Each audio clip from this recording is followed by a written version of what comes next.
नमस्कार, मैं हूं भारत पंचवाल और आप देख रहे हैं प्रदेश बुलेटिन, जिसमें हम आपको बताएंगे प्रदेश से जुड़ी तमाम बड़ी खबरें। तो आइए रुक करते हैं खबरों की ओर।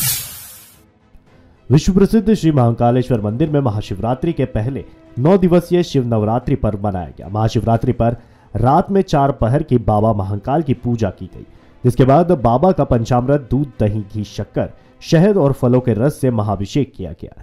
बाबा को सप्तधान मुखारविंद धारण कराया गया। इसके बाद 1.25 मन लाल, पीले, सफेद रंगों से विशाल सहरा धारण करवाया गया। सुबह 11 बजे तक भगवान ने भक्तों को सहरे और सप्तधान मुखेटे में दर्शन दिए। नवरात्रि का समापन की ओर है। भगवान महाकालेश्वर अभी दूल्हा रूप में दर्शन दिए हैं और अब जो है भस्मा आरती संपन्न हुई है और भस्मा आरती के पश्चात पुनः निराकार रूप में भगवान महाकाल के दर्शन भक्तों को प्राप्त हो रहे हैं। महाकाल की जो परंपरा है, महाकालेश्वर मंदिर की जो परंपरा है, उस परंपरा के अनुसार सभी विधि विधान का निर्वहन किया गया है। 9 दिन तक भगवान का जो भी श्रृंगार प्रतिदिन अलग अलग हुआ है और आज का जो दिन था वो दिन समापन की ओर रहा है और भगवान का पूजन, आरती, सेवा, श्रृंगार, सेरा दर्शन सबके पश्चात सेरे का प्रसाद भी, यानी हमारे यहाँ लूटने की परंपरा नहीं है, हमारे यहाँ प्रसाद की परंपरा है और वो प्रसाद सेरे का भक्त प्राप्त करके वर्ष भर तक अपने परिवार में धन और धान्य की बरकत की प्रार्थना करते हुए प्रसाद ले गए और वो अपने घरों में जहाँ भी बरकत के रूप में रखेंगे तो महाकाल उनको बरकत प्रदान करता है। जी, जो भस्मा आरती का नियम है कि क्या मात्र कारण है कि भगवान महाकालेश्वर जो है दूल्हे के स्वरूप में श्रृंगारित है, श्रृंगार हुआ है। दूल्हा उनको बनाते हैं और दूल्हे के रूप में जो श्रृंगार होता है, यदि उस समय जो प्रातःकाल 4 बजे भस्मा आरती का जो समय है, यदि उस समय भगवान को यह श्रृंगार के ऊपर से यदि भस्मा आरती करी जाए तो भगवान को फिर पुनः नग्न अवस्था में लाना पड़ता है। तो अभी दूल्हा श्रृंगार का जो दर्शन हुआ है और भगवान दूल्हे के रूप में दर्शन दे रहे थे, लेकिन जब भगवान को भस्म चढ़ती है तो निराकार होते हैं और निराकार होने के कारण ही भस्म चढ़ती है, तभी है तो उनका भस्म आरती होती है। इसलिए वर्ष में एक बार ये जो आज का दिन जो है शिवरात्रि के पश्चात दूल्हा के स्वरूप दर्शन और उसके बाद 12 बजे के लगभग जो माध्याह्न को जो भस्म आरती होगी, ये वर्ष में एक बार ही भगवान की हो। अब क्योंकि वो अब निराकार हो जाएंगे और निराकार के रूप में रहेंगे तो भस्म स्नान कराया जा सकता है, दूल्हे के रूप में नहीं कराने का परंपरा है, इसलिए ये प्रथा और परंपरा चली है इस मंदिर। प्रदेश की कैबिनेट मंत्री और इंदौर के विधानसभा 1 से विधायक कैलाश विजयवर्गीय के कार्यालय का उद्घाटन आज हुआ। मंत्री कैलाश विजयवर्गीय ने इस कार्यालय का उद्घाटन किया। विधानसभा 1 के किला मैदान इलाके में इस कार्यालय का निर्माण किया गया। इस कार्यालय को सर्व सुविधा युक्त बनाया गया है। कार्यालय खोलने में हम थोड़े से लेट जरूर हो गए, पर आकाश जी की टीम ने बड़ा अच्छी यहाँ पर व्यवस्था की। आगे और व्यवस्था का यहाँ पर विस्तार होगा। इस क्षेत्र की जनता को किसी भी समस्या के लिए कहीं दूर जाने की जरूरत नहीं, इसलिए बीच में एकदम कार्यालय खोला और मुझे लगता है कि किसी भी संस्था को चलाने के लिए, क्षेत्र को चलाने के लिए कार्यालय बहुत जरूरी होना चाहिए और व्यवस्थित होना चाहिए। तो एक व्यवस्थित और आधुनिक सुविधाओं युक्त ये कार्यालय रहे। सर, इंदौर के टिकट को लेकर चर्चा चल रही है, काफी संशय के नाम भी सामने आ रहे हैं। आ सकते हैं। ऐसा है कि जो भी लड़ेगा वो 8 लाख से ऊपर से जीतेगा।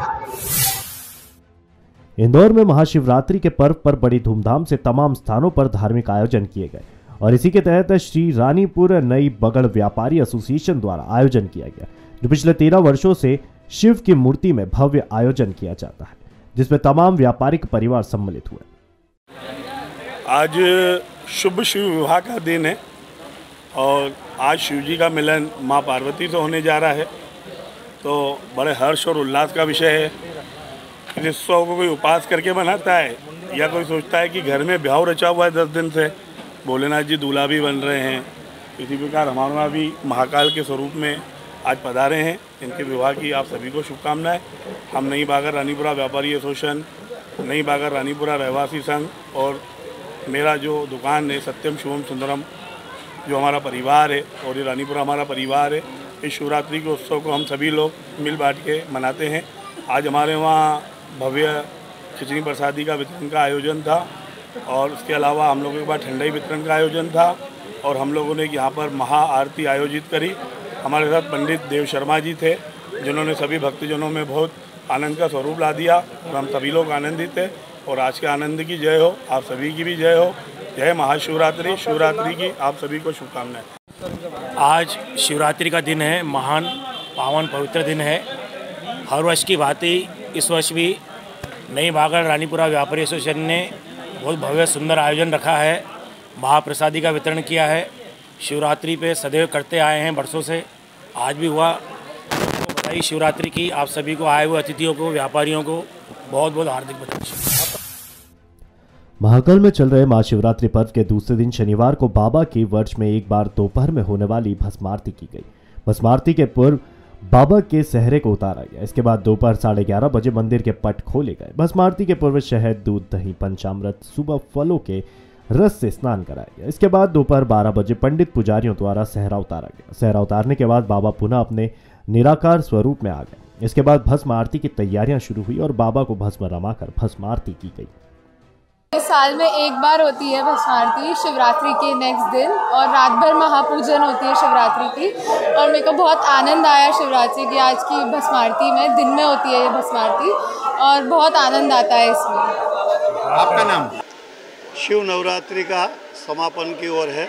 भगवान महाकालेश्वर अभी दूल्हा रूप में दर्शन दिए हैं और अब जो है भस्म आरती संपन्न हुई है और भस्म आरती के पश्चात पुनः निराकार रूप में भगवान महाकाल के दर्शन भक्तों को प्राप्त हो रहे हैं।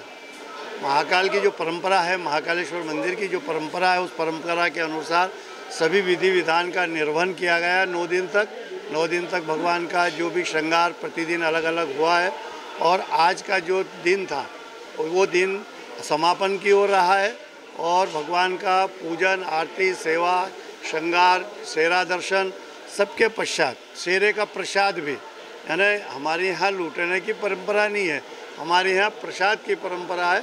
और वो प्रसाद सेरे का भक्त प्राप्त करके वर्ष भर तक अपने परिवार में धन और धान्य की बरकत की प्रार्थना करते हुए प्रसाद ले गए और वो अपने घरों में जहाँ भी बरकत के रूप में रखेंगे तो महाकाल उनको बरकत प्रदान कर। बोलिए श्री महाकाल महाराज की। जैसा कि हम सभी को ज्ञात है कि प्रतिवर्ष की भांति इस वर्ष भी महाशिवरात्रि का पावन पर्व महाकाल की इस दिव्य और पवित्र अवनी पर मनाया गया। भगवान महाकाल जो कि तृतीय ज्योतिर्लिंग के रूप में यहाँ पर स्थापित हैं। हमारे यहाँ सौराष्ट्रीय सोमनाथम च श्री शैल्य मल्लिकार्जुनम उज्जैनियाम महाकाल ओंकार विमलेश्वरम परल्याम वैद्यनाथम चडाकिन्याम भीमशंकरा श्वेतबंधेत रामेशम नागेशम दारुका वने वाणारश्याम दिशम त्र्यंबकम गौतमीटे हिमालय तु केदारम कृष्णेशम च शिवालय एतानि ज्योतिर्लिंगानि सायं प्रातः पठेन्नरा सप्त जन्म कृतम पापम स्मरणेन विनश्यति। इस भावना के साथ में 12 ज्योतिर्लिंग की महत्ता है, जिसके अंतर्गत तृतीय ज्योतिर्लिंग के रूप में भगवान महाकाल को माना जाता है। और ये हम समस्त लोगों का सौभाग्य है, सभी भक्तों का सौभाग्य है कि इस क्षण को जीने का हम सबको अवसर भगवान महाकाल की कृपा से प्राप्त हुआ है। और जैसा कि परंपरा रही है कि महाशिवरात्रि के पर्व को पूरी दिव्यता और भव्यता के साथ में इस प्रांगण में सदियों से, वर्षों से, आदि अनादिकाल से मनाया जा रहा है, उसी क्रम में इस वर्ष भी उसी परंपरा का निर्वहन करते हुए जो परंपराएं हैं उन सब परंपराओं का निर्वहन किया गया। और उसके पश्चात चूँकि महाशिवरात्रि जो है ना, रात्रि का बड़ा विशेष महत्व है, तो महानिशा में चारों पहर का भगवान का पूजन किया गया। और उसके पश्चात परंपरा है कि सेहरा बंधन भगवान को किया जाता है। और हमारे यहाँ चूँकि ऐसी मान्यता है कि शिवरात्रि का पावन पर्व भगवान के विवाह उत्सव के रूप में मनाया जाता है, तो वैसे तो 9 दिन से ये परंपरा चलती है। हल्दी इत्यादि की रस्म होती है, शिव नवरात्रि उसे कहते हैं। और ये समापन होता है दोपहर की जो भस्म आरती होती है उसके साथ में ये इस उत्सव का समापन होता है, विराम होता है। उज्जैन में दुनिया की पहली विक्रमादित्य वैदिक घड़ी के ऐप पर लॉन्चिंग से पहले ही साइबर अटैक हुआ है। वैदिक घड़ी को बनाने वाले आरव का कहना है कि इस हमले को तकनीकी भाषा में distributor denial of service attack कहा जाता है। इससे ऐप के सर्वर की प्रोसेस धीमी हो जाती है। हमारी वेबसाइट विक्रमादित्य वैदिक क्लॉक, वैदिक स्टैंडर्ड टाइम.com, वैदिक डिजिटल क्लॉक नाम से हमारी जो एप्लीकेशन है, इसके ऊपर आज साइबर अटैक हुआ है। इस अटैक जो हुआ है इसको DDoS अटैक कहते हैं। इस अटैक में जिसने हम पे अटैक करवाया है उसने हमारे सर्वर पर काफ़ी सारा लोड बढ़वाया है, ताकि इसका जो यूज़र है उनके पास इसका डेटा ना आ पाए। मतलब आसान भाषा में जब भी ये वेबसाइट कोई खोले या ऐप खोले तो उस पर कुछ भी ना दिखाए। ये अटैक अमूमन कुछ घंटे या कुछ दिन के लिए कराया जाता है और किसी अच्छे कार्य को रोकने के लिए कराया जाता है। और ऐसा पहले भी होता है, जब कोई अच्छा कार्य कोई करता है तो उसके पीछे कई लोग पड़ जाते हैं कि वो कार्य सही से ना हो। तो आज महाशिवरात्रि के दिन ऐसा हमारी वेबसाइट के साथ हुआ, जिस पे ये DDoS अटैक हम पे कराया गया और हमने इसके ऊपर काम किया और अभी हमारी एप्लीकेशन और वैदिक घड़ी जो क्लॉक टावर है उस पर कोई आपत्ति नहीं आई। गुना के गोपालपुरा शमशान में 3 तांत्रिक जलती हुई चिता के साथ तंत्र साधना करते हुए पाए गए। शिवरात्रि के अवसर पर अंधेरी रात में लगभग 9 बजे तंत्र साधना की जा रही थी। मृतक के परिजन और दोस्तों ने जब यह नजारा देखा तो उनके पैरों तले जमीन खिसक गई। 3 तांत्रिक अपने साथ सिंदूर, चाकू, बाल और तमाम सामग्री लिए चिता के शव और राख के साथ तंत्र साधना कर रहे थे। टीआई कैंट थाना पंकज त्यागी ने कहा, पुलिस ने तीनों तांत्रिकों के खिलाफ मामला दर्ज कर लिया है। रात को कोई तांत्रिक के द्वारा यहाँ पर विद्या की जा रही थी, क्या पूरा मामला? भैया क्या था कि घर पे पूजा करने के बाद रात को करीब 9 सवा 9 बजे के समथिंग में आया। यहाँ पे आया तो मैं सिगरेट वगैरह चढ़ाने आया था, तो मैंने वहाँ से दूर से देखा तो मेरे को पहले तो ऐसा लगा कि हो सकता है कोई दोस्त यारी हो उसका। फिर पास में मैं आया तो देखा यहाँ पर एक अघोरी वेश में एक आदमी था और उसके साथ 2 व्यक्ति और थे जिन्होंने तिलक लगा रखे थे। ठीक है, उससे पहले तो पूछताछ करी हमने। पहले पूछताछ में उसने बोला कि हम तो गांजा पीने आए थे। तो हमने थोड़ी भेसबाजी करी कि गांजा पीने के लिए ये जगह है क्या, और सारी चीज़ें कि नहीं निकल रहे थे, हम तो गांजा पीने आए थे। फिर मैंने ऊपर चढ़ के देखा तो यहाँ पर पूजा हुई थी जिसमें फूल रखे हुए थे, और उसके बाद में उस साइड में एक थैली थी जिसमें चावल हल्दी वगैरह थे और कमल गट्टे टाइप के रहते हैं वो थे, तेल था, और एक थैली में राख रखी हुई थी, और एक चाकू था जिसमें पूजा हुई थी। वो चीज़ उनके पास से हमें बरामद हुई। वो पूजा करके जस्ट निकल ही रहे थे, इतने में मैं आ गया था। उसके बाद में उन लोगों से या हमने पूछताछ की तो उन्होंने कुछ नहीं बताया। तो वो छानबीन करने के बाद वो जो चाकू था वो उन्होंने अपनी जो तौलिया टाइप की रहती है वो बांध रखी थी तांत्रिकों वाली, तो उसमें वो चाकू छुपा हुआ था। तो हमारे मांगने पर उसने बताया कि ये मेरे गुरु का है, ये मैं किसी को नहीं देता। तो उससे हमने मांगने की कोशिश की तो उसने फेंक दिया, तो वो पीछे चला गया। तो वहाँ से मेरे दोस्त लोग उठा के लाए, उसे ढूंढ कर लाए। उसके बाद में फिर हमने पुलिस को डायल 100 पे फ़ोन किया, पुलिस आई, उनको लेके गई, फिर उनके ऊपर FIR हुई। तो पूछा नहीं क्या क्या कर रहे थे यहाँ पे? उन्होंने कुछ भी नहीं बताया। अच्छा, तो भाई की ये कौन लोग थे? कल शाम को सूचना आई थी कि गोपालपुरा के जो मरघट है वहाँ पर कुछ लोग सब जल रहा था, चिता के साथ में छेड़छाड़ कर रहे थे। उसी दौरान वहाँ से पहुँच के जब देखा तो वहाँ पर 2 लोगों को पब्लिक ने पकड़ा हुआ था और उनको थाने लाए थे। जिनका शव था उनकी तरफ से FIR की है, विवेचना कर चालू है। उसमें किन धाराओं में मामला दर्ज हुआ है? उसमें सबके अपमान का मामला दर्ज हुआ है, सबके साथ चिता के साथ छेड़छाड़ और अपमान का मामला दर्ज। सर ये कौन लोग थे? उसमें एक तो अपने आप वो बाबा बता रहा है, उसके साथ में एक लड़का और है, यही लोकल का है, दोनों ही यहाँ के स्थानीय हैं।